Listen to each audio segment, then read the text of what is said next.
పాక్ ఆఫ్ఘన్ మధ్య వార్ ముదురుతోంది. ఘర్షణలు పెరుగుతున్నాయి. ఉద్రిక్తతలు చల్లార్చుకునేందుకు కాల్పుల విరమణ పాటిద్దామని ఒప్పందం కుదుర్చుకున్నప్పటికీ పాకిస్తాన్ గీత దాటింది. ఆఫ్ఘన్ను వెన్నుపోటు పొడిచింది. ఎయిర్ స్ట్రైక్ చేసి పదుల సంఖ్యలో జనాన్ని బలి తీసుకుంది. ఇందులో 3 వర్ధమాన ఆఫ్ఘన్ క్రికెటర్లు కూడా ఉన్నారు. అసలు ఏంటి పాకిస్తాన్ దుర్బుద్ధి? తాలిబాన్ రియాక్షన్ ఎలా ఉండబోతోంది? పాకిస్తాన్ దుష్టబుద్ధి.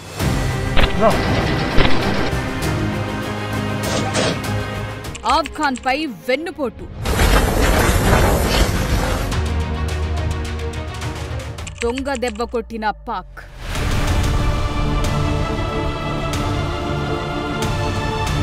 ఆఫ్ఘనిస్తాన్, పాకిస్తాన్ మధ్య గత కొన్ని రోజులుగా సంఘర్షణలు పెరుగుతున్నాయి. ఒకరిపై మరొకరు దాడులు చేసుకుంటున్నారు. ఈ 2 దేశాల దాడుల్లో 2 వైపులా మరణాలు జరుగుతున్నాయి. ఇవి రోజు రోజుకు తీవ్రమవుతున్నాయి. అయితే ఈ 2 దేశాల సంఘర్షణ మంచిది కాదంటూ కొన్ని మిడిల్ ఈస్ట్ దేశాలు ఇద్దరిని కూల్ చేసే ప్రయత్నం చేశాయి. ఈ క్రమంలోనే 48 గంటల కాల్పుల విరమణ కుదిరింది. దాడులు చేసుకోవద్దని డిసైడ్ అయ్యారు. అయితే ఇంతలోనే పాకిస్తాన్ తన దొంగ బుద్ధి చాటుకుంది. ఆఫ్ఘన్ రిలాక్స్ గా ఉన్నప్పుడు ఎయిర్ స్ట్రైక్స్ చేసింది. ఈ దాడిలో ఆఫ్ఘన్ పౌరులు పదుల సంఖ్యలో చనిపోయారు. ఆసిమ్ మునీర్ ఈ గేమ్ ప్లానర్.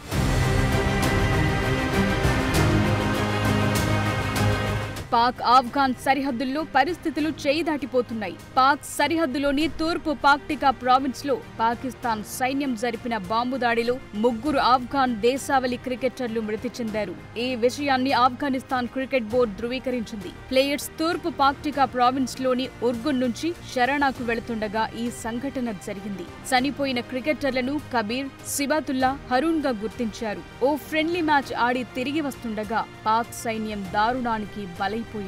ఇదే అటాక్ లో క్రికెటర్లతో మరో 5 ఆఫ్ఘన్ పౌరులు కూడా చనిపోయారు. ఈ అటాక్ కు నిరసనగా నవంబర్లో శ్రీలంక పాకిస్తాన్ తో జరగాల్సిన ట్రై సిరీస్ నుంచి ఆఫ్ఘనిస్తాన్ తప్పుకుంది.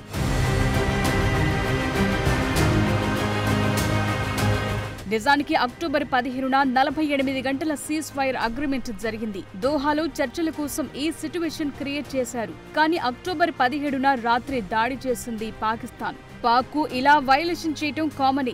మన సరిహద్దుల్లోనూ పాక్ ఆర్మీ ఇలాగే కవ్వింపులకు దిగుతుంటుంది. ఇది సెల్ఫ్ డిఫెన్స్ అని పాక్ చెప్పుకునే ప్రయత్నం చేసింది.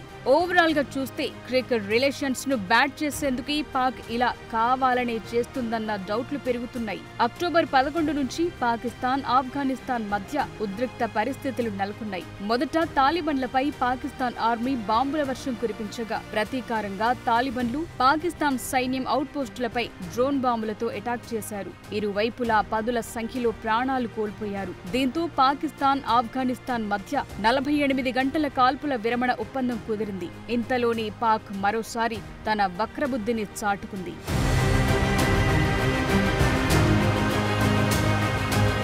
నిజానికి ఈ 2 దేశాల మధ్య కాల్పుల విరమణ ఒప్పందం పొడిగింపు జరిగిన తర్వాత పాకిస్తాన్ కవ్వింపు చర్యలకు దిగింది.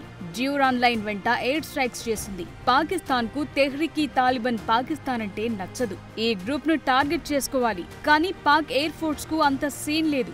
బాంబులు పడే ఎవరు పోతే మనకేంటి అనుకున్నారు. సాధారణ పౌరులను బలి తీసుకున్నారు. పాక్ సైన్యం ఆఫ్ఘనిస్తాన్లోని 3 రాష్ట్రాల్లో జనావాసాలే లక్ష్యంగా వైమానిక దాడులకు దిగింది. పాక్ సైన్యం ఓవర్ యాక్షన్ కు ఇది పరాకాష్ట.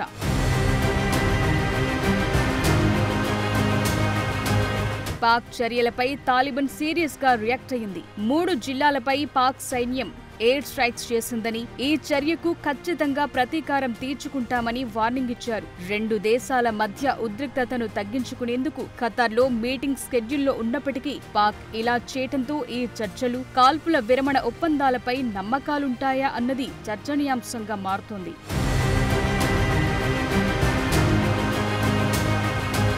ఆఫ్ఘన్ భూభాగాన్ని ఉపయోగించుకుంటున్న తెహ్రీక్ తాలిబాన్, పాకిస్తాన్ టీటీపీ ఉగ్రవాదులు పాక్ ఖైబర్ పంక్తువాలోని ఓరక్జాయ్ జిల్లాలో ఇటీవల దాడులు చేయగా పాక్ సైనికులు ప్రాణాలు కోల్పోయారు. దీంతో గురువారం ఆఫ్ఘన్ రాజధాని కాబుల్లో పేలుళ్లు జరిగాయి. ఈ బ్లాస్టులకు పాకిస్తాన్ కారణమని తాలిబాన్ ప్రభుత్వం ఆరోపించింది. అప్పుడు ఆఫ్ఘన్ విదేశాంగ మంత్రి భారత్ పర్యటనలో ఉన్నారు. ఉగ్రవాదుల ఏరివేత పేరుతో తమ సరిహద్దుల్లో దాడులు చేసిన పాకిస్తాన్ పై ఆఫ్ఘన్ కూడా అదే స్థాయి స్థాయిలో విరుచుకుపడుతోంది. ఆ దాడుల్లో 58 మంది పాక్ సైనికులు మరణించారు. 2 దేశాలు ఎక్కడా తగ్గట్లేదు. భారత్ ఆదేశాలతోనే తమపై దాడులు జరుగుతున్నాయని పాక్ ఆరోపిస్తోంది.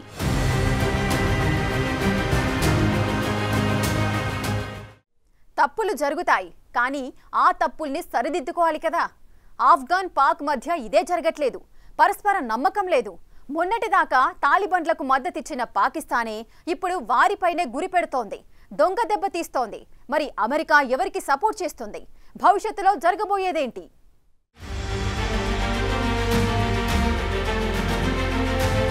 టీటీపీ వ్యతిరేక కార్యకలాపాల ముసుగులో అమాయక ఆఫ్ఘాన్ పౌరులను పాకిస్తాన్ చంపుతోంది.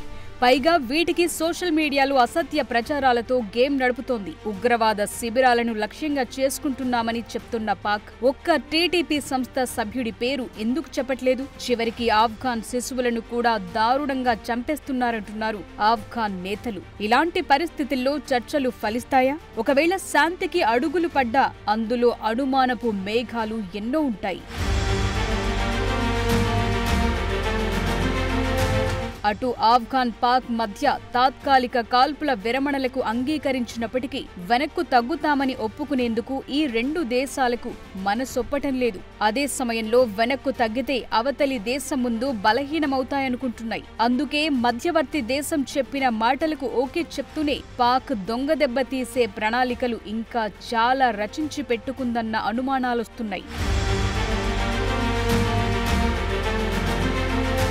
తాలిబన్లు టీటీపీకి వ్యతిరేకంగా చర్య తీసుకోకపోతే ఆఫ్ఘాన్ భూభాగాల్లో దాడులు కొనసాగుతాయని పాక్ వార్నింగ్లిస్తోంది. ఖచ్చితంగా చెప్పాలంటే పాకిస్తాన్ వద్ద శక్తివంతమైన సైనిక, సాంకేతికంగా అధునాతన ఆయుధాలున్నాయి. తాలిబాన్ ప్రభుత్వానికి వ్యతిరేకంగా పలు దేశాల్లో రాజకీయ పరపతి కూడా ఉంది. అంతేకాదు 1980ల నుంచి పాక్ లక్షలాది మంది ఆఫ్ఘాన్ శరణార్థులకు ఆశ్రయం కల్పించింది.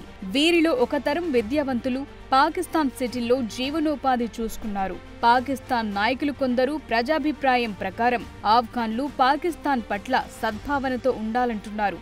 ఆఫ్ఘాన్ శరణార్థులను బలవంతంగా బయటకు పంపితే మీ పరిస్థితేంటని క్వశ్చన్ చేస్తున్నారు.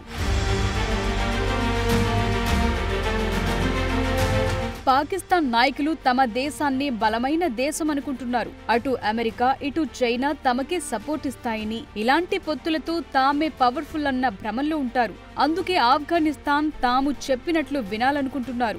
ఇటు చూస్తే తాలిబన్లు ఏమీ తక్కువ తినలేదు. తమను తాము ప్రపంచ అగ్రరాజ్యం ఆక్రమణకు వ్యతిరేకంగా సుదీర్ఘమైన పోరాటం చేసిన యోధులుగా అనుకుంటారు. అందుకే పాకిస్తాన్ కవ్వింపులు, హెచ్చరికలను లైట్ తీసుకుంటుంటారు.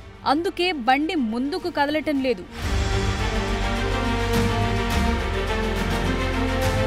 ఆఫ్ఘనిస్తాన్, పాకిస్తాన్ 2 సరిహద్దు దేశాలు. ఒకరి అవసరం మరొకరికుంది. కీలక వాణిజ్య మార్గాలు ఉన్నాయి. అయితే ఆ రూట్లు ఇప్పుడు ఉద్రిక్తతల కారణంగా మూసివేశారు. దీంతో 2 వైపులా వ్యాపారులకు పెద్ద నష్టాలొస్తున్నాయి. పాకిస్తాన్ డ్రోన్లు, జెట్ల చొరబాట్లను ఎదుర్కోవటానికి తాలిబాన్ ప్రభుత్వానికి ఎయిర్ డిఫెన్స్ సిస్టమ్స్, రాడార్లు, ఆధునిక ఆయుధాలు లేవు. ఓవైపు పాకిస్తాన్ సైన్యం టీటీపీపై తన పోరాటాన్ని కొనసాగిస్తోంది. ఆ సాయుధ సంస్థకు ఢిల్లీ మద్దతుందని ఆధారాలు లేకుండానే పాక్ ఆరోపించింది. తాలిబన్లు టీటీపీ నుంచి దూరం జరిగి ఇస్లామాబాద్ తో పొత్తు పెట్టుకోవాలని పాకిస్తాన్ ఆశిస్తోంది. అయితే తెహ్రీకి తాలిబాన్ పాకిస్తాన్ కు, తాలిబన్లకు దీర్ఘకాల స్నేహముంది.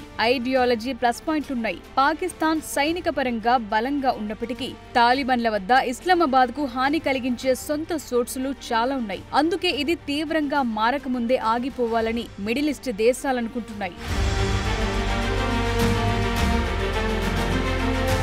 పాకిస్తాన్లోని ఇస్లామిక్ రాజకీయ గ్రూపులు కూడా తాలిబాన్తో పూర్తిస్థాయి యుద్ధానికి సపోర్ట్ ఇవ్వవు. ఆఫ్ఘనిస్తాన్పై నిరంతరంగా పాక్ దాడులు చేస్తే ప్రస్తుత తాలిబాన్ పాలనకు దేశీయంగా సపోర్ట్ మరింత పెరుగుతుంది. ఆఫ్ఘాన్లో తాలిబాన్లపై ఆగ్రహం ఉన్నప్పటికీ పాక్ చర్యలతో వారిపై సానుకూలత పెరుగుతుంది. సో సమస్యల పరిష్కారం జరగాలంటే శాంతి కుదరాలి. ఆ పని చేయాలంటే ఈ రెండు దేశాలకు నమ్మకమైన దేశాలు మధ్యవర్తిత్వం వహించి చర్చలు జరిపించాల్సి ఉంటుంది. ఈ లెక్కన పాక్, ఆఫ్ఘాన్ రెండింటికి friendly countries Qatar, Saudi Arabia ఉన్నాయి. నిజానికి గత వారం ఖతార్, సౌదీ అరేబియా మధ్యవర్తిత్వం వహించిన తర్వాత తాలిబన్లు పాకిస్తాన్పై ప్రతీకార దాడులను నిలిపివేసినట్లు తాలిబాన్ విదేశాంగ మంత్రి అమీర్ ఖాన్ ముత్తాకి ఢిల్లీ పర్యటనలోనే చెప్పుకొచ్చారు. ఇప్పుడు పాకిస్తాన్ గీత దాటడంతో కథ మారింది.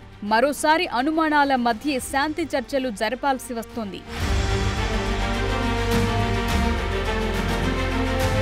ఈ చర్చలు ఫలించాయంటే ముందుగా పాకిస్తాన్, ఆఫ్ఘనిస్తాన్ నాయకులకు శాంతి కోసం నిజమైన కోరిక ఉండాలి. కానీ అదే జరగటం లేదు. అందుకే సరిహద్దుల్లో ఉద్రిక్తతలు పెరుగుతున్నాయి. యుద్ధం తమకు భారీగా నష్టం కలిగిస్తుందని రెండు దేశాలకు స్పష్టంగా తెలుసు. భౌగోళిక పరంగా చూసినా, చారిత్రకంగా చూసినా ఆఫ్ఘనీలు, పాకిస్తానీలు పరస్పరం ఆధారపడి ఉన్నాయి. ఇలాంటి ఘర్షణలు పెరిగితే రెండు వైపులా నష్టం. ప్రపంచానికి ఆఫ్ఘనిస్తాన్, పాకిస్తాన్ రూపంలో మరో యుద్ధం అవసరం లేదు.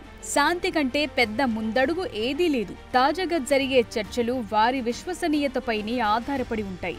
ఆఫ్ఘాన్ కు చెందిన 3 క్రికెటర్లను పాక్ చంపటంపై రషీద్ ఖాన్ తీవ్ర స్థాయిలో ఫైర్ అయ్యాడు. ఈ దాడి దారుణం, అనైతికమన్నాడు.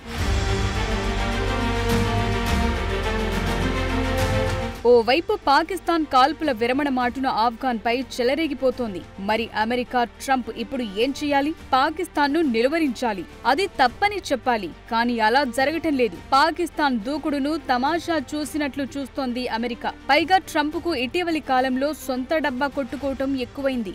ఆఫ్ఘాన్ పై పాక్ దాడి చేసిందనే విషయం తనకు అర్థమైందంటూనే ఈ సంఘర్షణను పరిష్కరించాల్సి వస్తే అది తనకు చాలా ఈజీ అంటున్నారు. అదే సమయంలో తాను యుఎస్ ను పాలించాల్సి ఉందని, అయినప్పటికీ యుద్ధాలను ఆపటం అంటే తనకు చాలా ఇష్టమంటూ సెల్ఫ్ ప్రొటెక్షన్ చేసుకునే పనిలో పడ్డారు. ప్రజల ప్రాణాలు కోల్పోకుండా ఆపటం తనకు నచ్చుతుందంటున్నారు. తాను 8 యుద్ధాలు కొనసాగకుండా ముగించానన్నారు. భారత్ పాక్ ఘర్షణలను కూడా తానే ఆపానంటూ మరోసారి ప్రకటించుకున్నారు. ఎన్ని ఆపినా తనకు నోబెల్ పురస్కారం రావటం లేదంటున్నారు. సో ఓవరాల్ గా చూస్తే సొంత డబ్బా కొట్టుకునేందుకే ట్రంప్ ఆసక్తి చూపుతున్నారు తప్ప మరొకటి కనిపించటం లేదు.